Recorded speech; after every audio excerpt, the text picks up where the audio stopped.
ഒരൊറ്റ ബസ് ഫാത്തിമ, അതൊക്കെ നിർത്തി. ഒരു ബസ് ഏത് ബസ്? ശിവപ്രിയ. ഈ ഫാത്തിമ എന്ന് പറഞ്ഞ ബസ് ഉണ്ടായിരുന്നു. പ്രതികരണം ഒരുപാട് ഇവിടുത്തെ നാട്ടിൽ ഈ വയലാക്കാരും പ്രതികരിച്ചു. ഓട്ടോറിക്ഷ അല്ലേ സ്വന്തം വണ്ടി, അല്ലാതെ സാധാരണക്കാരെങ്ങനെ പോകുന്നു? വലിയ പാടാണ്. നമസ്കാരം, ന്യൂസ് ഫോർ കേരള മാന്യ പ്രേക്ഷകർക്കും സ്വാഗതം.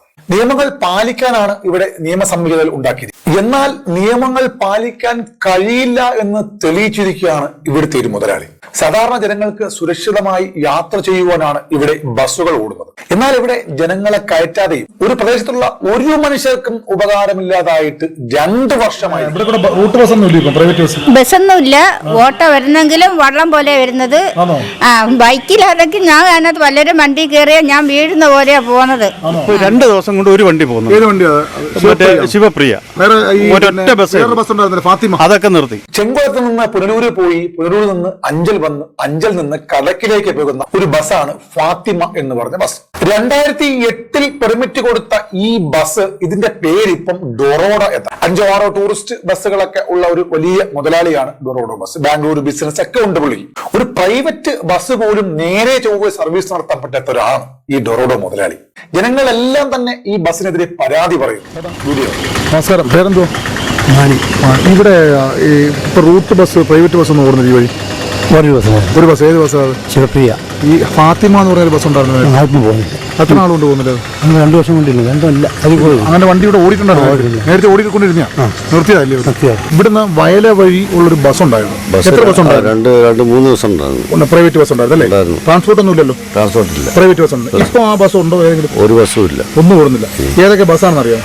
ഫാത്തിമയുണ്ട്, ശിവപ്രിയുണ്ട്, വേറെ ഏതായിരുന്നല്ലോ ഒരു ബസ് ഉണ്ടായിരുന്നു. അപ്പൊ 2 ഈ പ്രൈവറ്റ് ബസ്സിന് ട്രാൻസ്പോർട്ട് ഒരുപാട് ആളുകളില്ല. അങ്ങോട്ട് സ്കൂളൊക്കെ ഉള്ളല്ലോ, വയല വഴി കടയ്ക്കൽ പോകുന്ന ഒരുപാട്. അപ്പൊ ഇവരെല്ലാം ഇപ്പം ആശ്രയിക്കുന്ന എങ്ങനെ? ഓട്ടോറിക്ഷ അല്ലേ സ്വന്തം വണ്ടി, അല്ലാതെ സാധാരണക്കാരെങ്ങനെ പോകുന്നു? വലിയ പാടാണ്. കുട്ടയം, തോട്ടമുക്ക്, ഫിലിഗിരി, കോട്ടുകൾ, ഗുഹാക്ഷേത്രം, വട്ടത്രാമല, മഞ്ഞപ്പാറ, പാവൂർ റോഡ് BM&BC നിലവാരത്തിൽ 9.0 കോടി രൂപ അനുവദിച്ചെടുത്ത ആളെ ഇപ്പൊ അവര് ഒരു മാസം കഴിഞ്ഞിട്ടില്ല. അവര് പറഞ്ഞ ഇതുപോലെ ബോർഡ് കൊണ്ട് വെച്ചിട്ട്. പിന്നെ ഫാത്തിമ ബസ് അത് വരുന്നില്ല. അതെന്താ പറയാ? അത് അന്ന് അവൻ കട്ട് ചെയ്തതാ. അത് ബിജു എന്ന് ഒരു കണ്ടക്ടറാണ്, അവന്റെ ഉത്തരവാദിത്തമാണ്. ആ വണ്ടി ഓടിക്കൊണ്ടിരുന്നു, അവനാണ് അത് കട്ടായത്. ഇപ്പൊ എത്ര നാളുണ്ടോ ബസ് ഓടുന്നില്ല?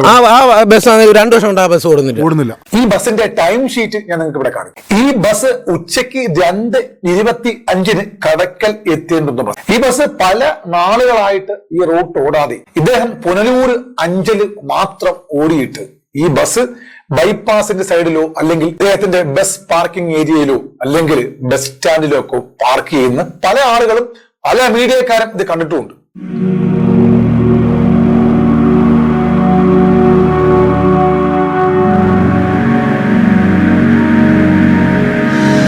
ആരെങ്കിലും ഇതിനെതിരെ ചോദിക്കാനുണ്ട്? തൊഴിലാളി യൂണിയനുകൾ ഒരുപാട് നേതാക്കളുള്ള ഒരു സ്ഥലമാണ് അഞ്ചൽ പ്രദേശം. ആരും പക്ഷേ ഇത് ചോദിക്കുന്നില്ല. വിജയൻപിള്ള, പിന്നെ എന്ത് പരിപാടി?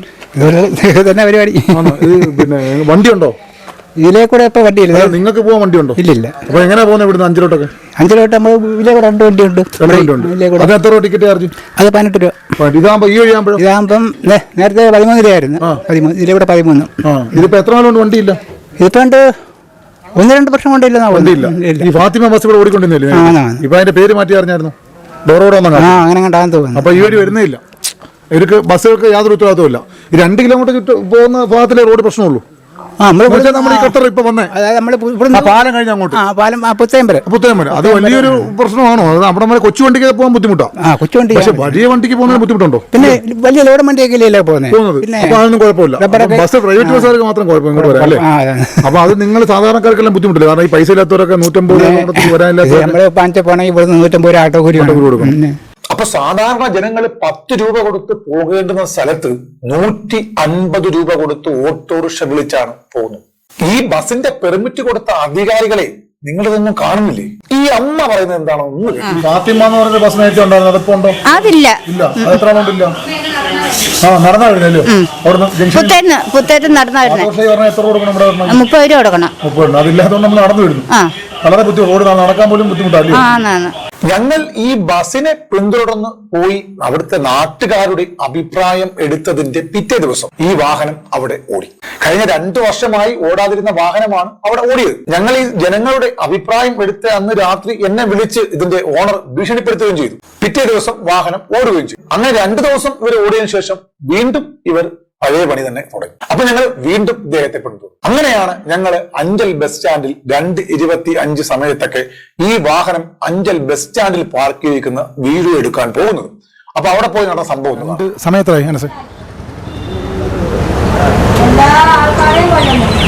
എത്ര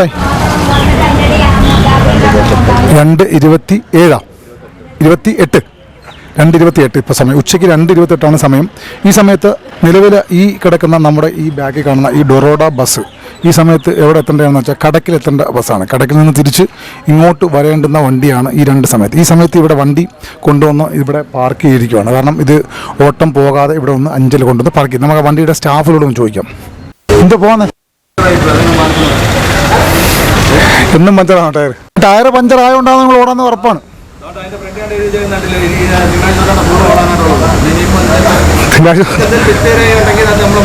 അതെന്ത് വ്യക്തിപരമായി അങ്ങനെയാണോ പറയുന്നത്? നിങ്ങളുടെ ഒരു പെർമിറ്റ് എടുത്ത റൂട്ടിനകത്ത് നമ്മൾ നിങ്ങളെടുത്ത് പിന്നെ അല്ല അത് ആരൊക്കെയാണെന്നൊന്ന് പറയാൻ പറ്റും നിങ്ങൾക്ക്? അതെന്താ നിങ്ങൾ പറയാം. ഞാൻ നിങ്ങളെൻ്റെ ഫോണിൽ വിളിച്ചപ്പോൾ ഞാനൊന്ന് പറഞ്ഞായിരുന്നു, നിങ്ങളുടെ സ്റ്റാഫിൽ ആരോ ഒരാൾ വിളിച്ചു. ഞാൻ പറഞ്ഞു ചേട്ടാ നിങ്ങൾ പറ ഏത് വണ്ടിയാണ് പെർമിറ്റ് എടുത്തിട്ട് ഓടാത്തത് അഞ്ചലിൽ? അത് ആരാണെന്ന് നിങ്ങൾ പറയാനുള്ള ധൈര്യം കാണിക്കട്ടെ. കാരണം എന്താ പറയുക, നിങ്ങൾ മാത്രം ഇപ്പം നിങ്ങളെ കുറിച്ച് കംപ്ലൈൻറ്റ് കിട്ടുമ്പോൾ നമ്മൾ നിങ്ങളെ തിരക്കിയപ്പോൾ നിങ്ങൾ പറയണം ഇന്നൊക്കെ വണ്ടി ഓടിയിട്ടില്ല. അതുകൊണ്ട് നിങ്ങൾ പറയും. അതെന്താ നിങ്ങൾ പറയാം ചേട്ടാ? അപ്പം നിങ്ങൾ ടാർഗറ്റ് അല്ല അപ്പം നിങ്ങൾ ടാർഗറ്റാന്ന് പറയരുത്. എന്താ അറിയാമോ? എന്റെ സഹോദരൻ നിങ്ങൾ പറ ആരാന്ന് പറയാം. അത് നിങ്ങളെ കുറിച്ച് കമ്പനി കിട്ടിയോണ്ട് മാത്രം, വേറെ വണ്ടി ഓടാത്ത വണ്ടി കൂടി ടൈം ഷീറ്റ് ഒന്നും നമ്മളിലില്ല. നിങ്ങൾ ടൈം ഷീറ്റ് മാത്രമേ നമ്മളിലുള്ളൂ.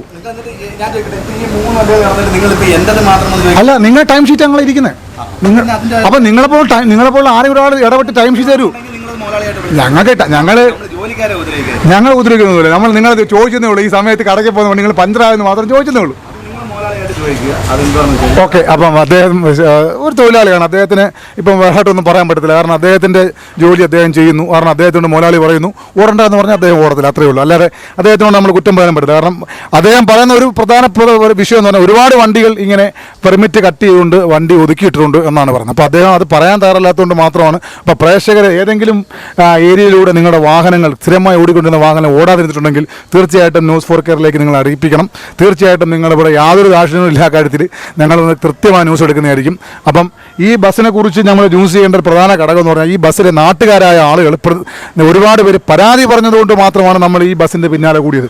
ഈ ബസ്സിൻ്റെ പിന്നാലെ കൂടിയിട്ട് കുറേ ദിവസങ്ങളായി. പക്ഷേ ഈ ബസ് നിലവിൽ ഓരോ ദിവസവും ഓരോ കാരണങ്ങൾ പറഞ്ഞുകൊണ്ട് ഈ ബസ് ഈ സമയത്ത് ഇവിടെ അഞ്ചൽ പ്രദേശത്ത് ഇപ്പോൾ കടയ്ക്കൽ നിന്ന് ഓടി വരേണ്ട വണ്ടിയാണ്. പക്ഷേ ഇപ്പോൾ അഞ്ചലാണ് ഇത് ഒതുക്കിയിട്ടിരിക്കുന്നത്. അപ്പം ഇതുപോലുള്ള അനധികൃതമായ പെർമിറ്റ് എടുത്തുകൊണ്ട് അനധികൃതമായ ഒരുപാട് വണ്ടികൾ ഉണ്ടെന്നാണ് അദ്ദേഹത്തിൻ്റെ ആ വണ്ടിയുടെ സ്റ്റാഫ് തന്നെ പറയുന്നത്. അപ്പോൾ അതുപോലെയുള്ള കാര്യങ്ങൾ നിങ്ങൾ ശ്രദ്ധയിൽപ്പെട്ടാൽ തീർച്ചയായിട്ടും ന്യൂസ് 4 കേരള നിങ്ങൾ അറിയിപ്പിക്കുക. എന്തായാലും മന്ത്രി ഗണേഷ് കുമാർ ഇങ്ങനെയുള്ള കാര്യങ്ങളൊക്കെ പ്രത്യേകം ശ്രദ്ധിക്കണം. ഇങ്ങനെ പെർമിറ്റ് എടുത്തതിന് ശേഷം ഇത്രയും വാഹനങ്ങൾ ഇങ്ങനെ പലയിടത്ത് മാറ്റിയിട്ടുകൊണ്ട് ആളുകളെ ബുദ്ധിമുട്ടിക്കുന്ന ഒരവസ്ഥയിൽ നിന്ന് ബഹുമാനപ്പെട്ട മന്ത്രി അടിയന്തരമായിട്ട് ഇടപെടണമെന്നാണ് ഞങ്ങൾക്ക് പറയാനുള്ളത്. ഈ വീഡിയോ ദിവസം എടുത്ത ഇന്നും എന്നെ വിളിച്ച് ഇദ്ദേഹം ഭീഷണിപ്പെടുത്തിയിരിക്കുകയാണ്. എന്നാണ് ഈ വീഡിയോ ടെലികാസ്റ്റ് ചെയ്യുന്നത്?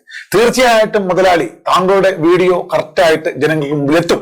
കാരണം താങ്കൾ നിയമവിരുദ്ധമായി ചെയ്തിട്ടുണ്ടെങ്കിൽ കൃത്യമായി അത് അധികാരികളുടെ മുമ്പിലും എത്തും എന്നുള്ള കാര്യത്തിൽ യാതൊരു സംശയവും വേണ്ട.